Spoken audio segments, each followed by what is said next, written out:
បាទសួស្តីបងប្អូនទាំងអស់គ្នាសូមស្វាគមន៍មកកាន់ Channel របស់ខ្ញុំបាទថ្ងៃនេះយើងវិលមកជួបគ្នាសារជាថ្មីម្ដងទៀតហើយបាទថ្ងៃនេះក៏ខ្ញុំមានคลิปវីដេអូថ្មីដែរដើម្បីយកមកបង្ហាញក៏ដូចជាការចែកម្លែកទៅកាន់បងប្អូនទាំងអស់គ្នាបាទថ្ងៃនេះខ្ញុំបានទទួលpin code ពីប្រៃសណីយ៍ហើយអញ្ចឹងខ្ញុំចង់ធ្វើคลิปវីដេអូមួយនេះដើម្បីចែកម្លែកទៅកាន់បងប្អូនទាំងអស់គ្នាពី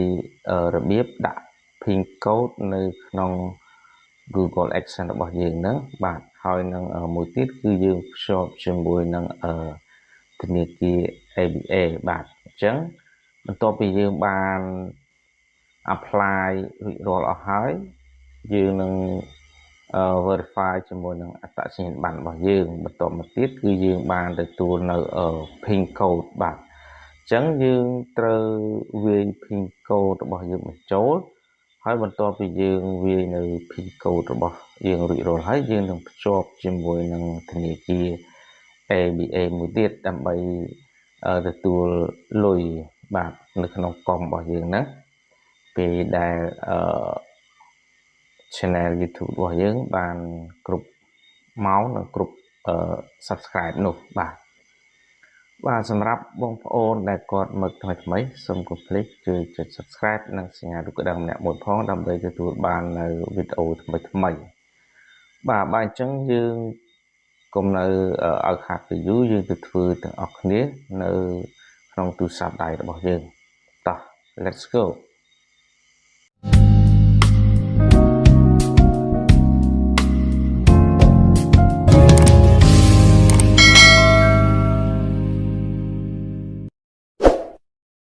បាទឥឡូវនេះយើងបានចូលមកដល់ទូរស័ព្ទដៃរបស់យើងហើយ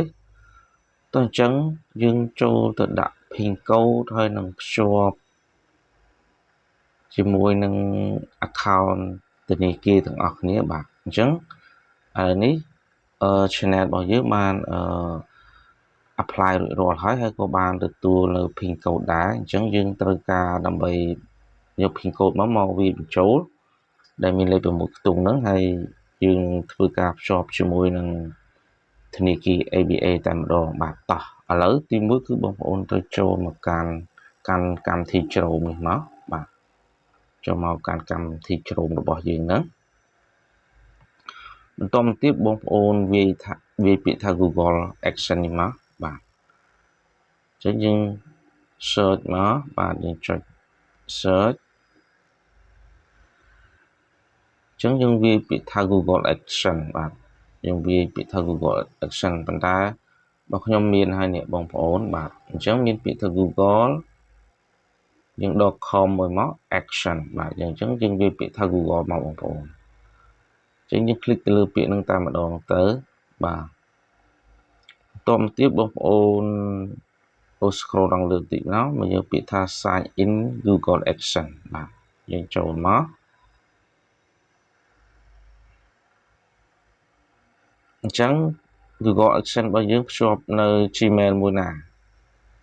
អញ្ចឹងយើងជ្រើសយក Gmail មួយហ្នឹងមកបាទអញ្ចឹងខ្ញុំភ្ជាប់នៅ Gmail ខាងលើនេះបាទអញ្ចឹងខ្ញុំជ្រើសយក Gmail មួយហ្នឹងមកដល់ឥឡូវវាកំពុងតែ processing ឲ្យយើងចូលមកដល់home Google Action របស់យើងហើយបាទនេះហើយបន្តមកទៀតបងប្អូនក៏លេខមើលផ្នែកខាងលើនៅខាងឆ្វេងបងប្អូនឃើញសញ្ញាចុចត្រេ3នេះបាទសញ្ញាត្រេ3នេះបងប្អូនคลิกមកលើសញ្ញាហ្នឹងមកបាទនេះគឺជាគេហៅថាតារាងទឹកប្រាក់របស់យើងបងប្អូនបាទអញ្ចឹងទឹកប្រាក់ហ្នឹងវាចាប់ពីដើមខែរហូតមកដល់ចុងខែអញ្ចឹងពីខែ1ទៅខែ1អញ្ចឹងគឺវាមាននៅលើតារាងផ្ទាំងពណ៌ខៀវទាំងនេះបាទហើយដែលថ្ងៃចុងក្រោយដែលយើងបានទទួលនេះគឺនៅខាងក្រោមគេនេះបាទអញ្ចឹងយើងអូស scroll ឡើងលើទៀតមកអញ្ចឹងយើងអាចចុចមកលើពាក្យថា verify នេះក៏បានដែរតែមិនបាច់ទេបងប្អូន ចូលមកសញ្ញាត្រី3នេះវិញបាទតោះយើងចូលមកយើងคลิกមកលើហ្នឹងអញ្ចឹងដើម្បីយើងដាក់ pin code របស់យើងបានបងប្អូនមកយកពាក្យថា payment នេះសិនមកបាទ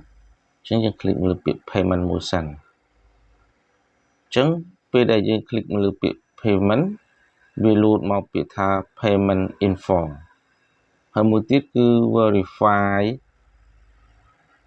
verification check នេះអញ្ចឹងយើង click មកលើពាក្យ payment inform មួយសិនមកបាទយើងមកចូលមើលសិនហើយឥឡូវវាចេញលក្ខណៈបែបនេះបាទអញ្ចឹងដើម្បីយើងដាក់ pin code របស់យើងបានយើងអាចចុចមកលើពាក្យថាអញ្ចឹងខ្ញុំសាកចូលមក manage setting នេះសិនបាទចូលមកនឹងមួយ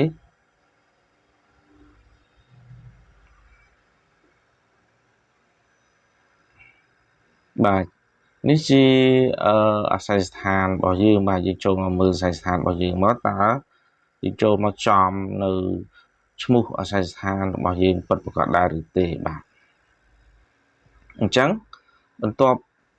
ពីយើងចូលមកដឹងពីគេហៅថា information របស់យើងរួចរាល់ហើយបាទឥឡូវយើងថយមកវិញមួយយើងចុចមកលើសញ្ញាត្រី3ដែរមកបាទយើងចុច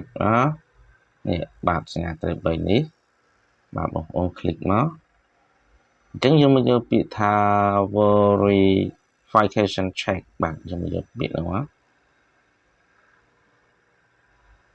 បាទអញ្ចឹងយើងអូ scroll ឡើងលើតិចបាទអញ្ចឹងយើងអាចយក pin code យើងនេះមកវាយបញ្ចូលនៅកន្លែង cloud ហ្នឹងដែលគេដាក់គឺ pin code យើងមានលេខ6ខ្ទង់បាទឥឡូវយើងយក pin code យើងវាយចូលបាទហើយកន្លែងហ្នឹងបងប្អូនមិនអាចវាយនៅលេខផ្ដេសផ្ដាស់បានទេខុសតែ3ដងគឺយើងមិនអាច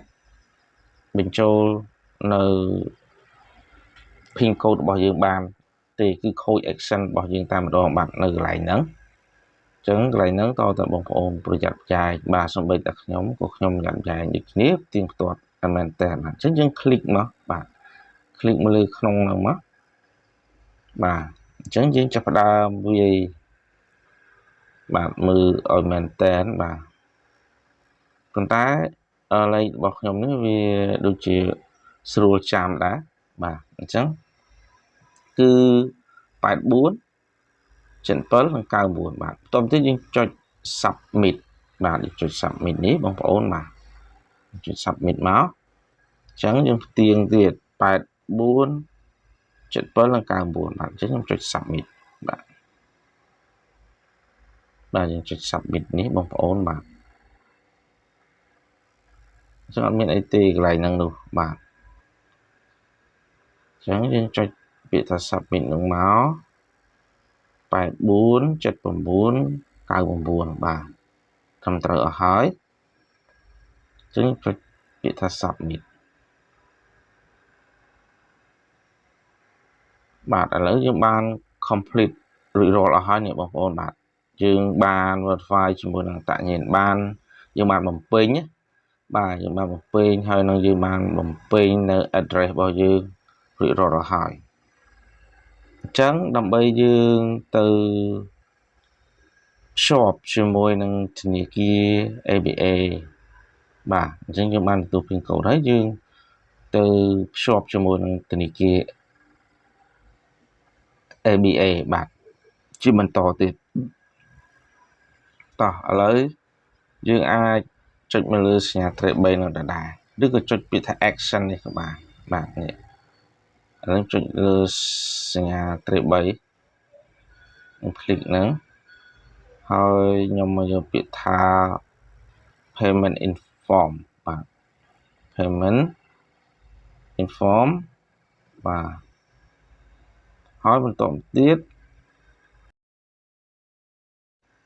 បាទឥឡូវបន្តទៀតនេះគឺយើងត្រូវដាក់នៅគេហៅថាធនាគាររបស់យើងបាទយើងបានដាក់ pin code រួចរាល់ហើយបន្តទៀតយើងត្រូវភ្ជាប់ជាមួយនឹងធនាគារដើម្បី ទទួលលុយបាទពី channel YouTube របស់យើងដែល channel យើងអាចរកលុយបានបាទហើយអញ្ចឹងបើយើងមិនភ្ជាប់ជាមួយនឹងធនាគារទេគឺធ្លាក់លុយពីស្រុកក្រៅមកគឺ Google AdSense របស់យើងมันអាចបើកលុយបានទេដោយសារយើងអត់បានភ្ជាប់ជាមួយនឹងធនាគារ ABA បាទតោះឥឡូវយើងចូលមកកាន់ពាក្យថា add payment method បាទយើងចូលមកបាទយើងចូលមកបាទបន្តទៀតយើងមកគ្រីសផ្នែកខាងលើនេះបាទយើងមកគេថាថ្មីរបស់យើងនោះគឺថ្មីត្រូវថ្មីតែម្ដងបាទអញ្ចឹងយើងមានពាក្យថា add new wire transfer detail នេះបាទយើងត្រូវคลิกនៅក្នុងដំបងមូលហ្នឹងមកប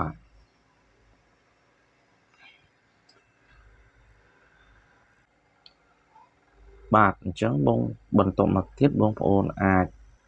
គ្រីសនៅក្នុងរង្វង់មូលនេះបាទយើងគ្រីសផ្នែកខាងលើហ្នឹងតើយើងគ្រីសរួចរាល់ហើយបងប្អូនអូស scroll ឡើងលើតិចមកយើងមកបំពេញខាងលើនេះយើងមិនបាច់បំពេញទេបាទអានេះយើងមិនបាច់ទេយើងមកបំពេញតែ name on bank account នេះបាទឥឡូវយើងត្រូវបំពេញឈ្មោះរបស់យើងមកហើយកន្លែងហ្នឹងបងប្អូនវាកុំឲ្យខុសឈ្មោះបាទ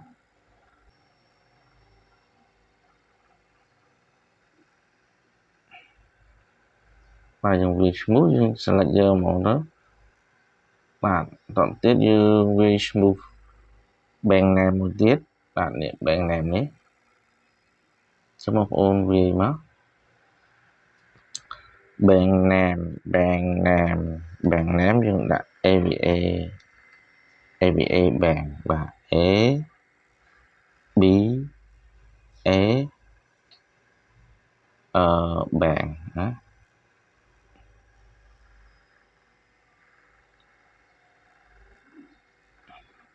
bank បាទអញ្ចឹងបន្ទាប់ពីយើងវាឈ្មោះនៅbank name រួចរាល់ហើយយើងមកយក switch big នេះម្ដងបាទ switch BIC នេះបាទអញ្ចឹងយើងคลิกលើនឹងមួយទៀតបាទយើងវាយមក A B A មួយទៀត A មួយទៀតហើយសុខ K បាទ K ហើយ X double P បាទយើងផ្ទៀងផ្ទាត់មែនតើ A B A P ដង K P បាទតបទៀតយើង scroll ឡើងលើអញ្ចឹង account number គឺលេខរបស់យើងបាទលេខនេះ account number 0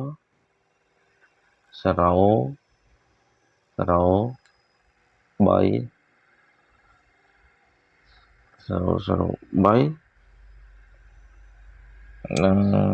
89 លេខ 3លេខ 8 7 9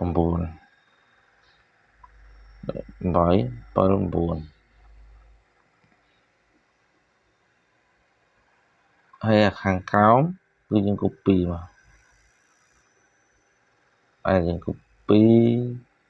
យើងអាចយកមកផាសនេះ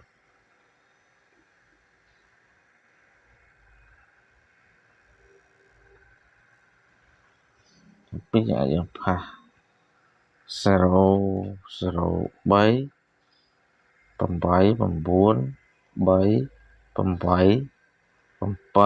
9បាទដូចគ្នានេះបាត់មួយលើឬបាត់មួយអត់003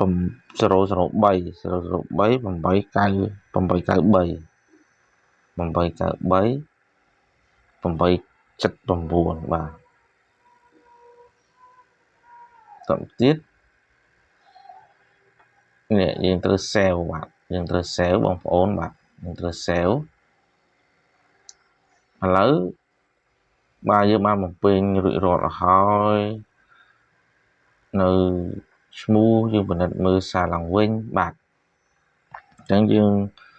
មើលឈ្មោះរបស់យើងត្រឹមត្រូវដែរឬទេហើយនឹង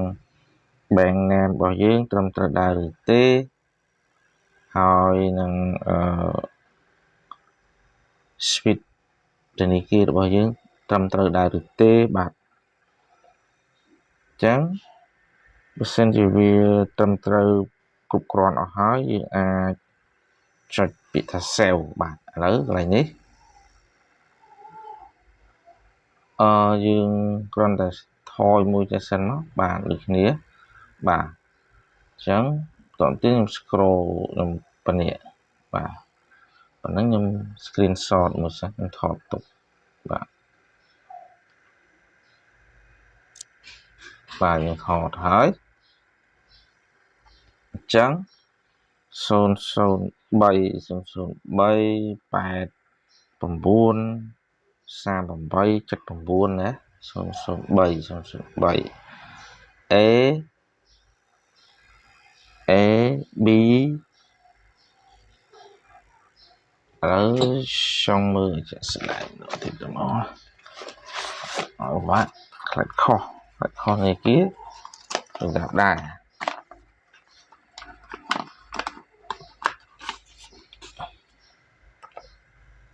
បាទឥឡូវយើងមើល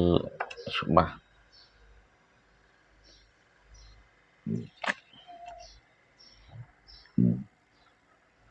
យើងមើលច្បាស់គឺ A B double A K H P បាទ bank ត្រឹមត្រូវ ABA បាទ bank ធនាគារតបទៅយើងចុចពាក្យថា save នេះបាទចុចលើពាក្យថា save ត្រឹមត្រូវអស់ហើយចុចលើពាក្យថា save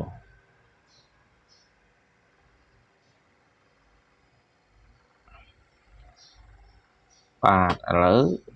រួចរាល់ហើយរបស់យើងបាទយើងរួចរាល់ហើយអញ្ចឹងយើងចប់ហើយប៉ុណ្ណឹងបាទ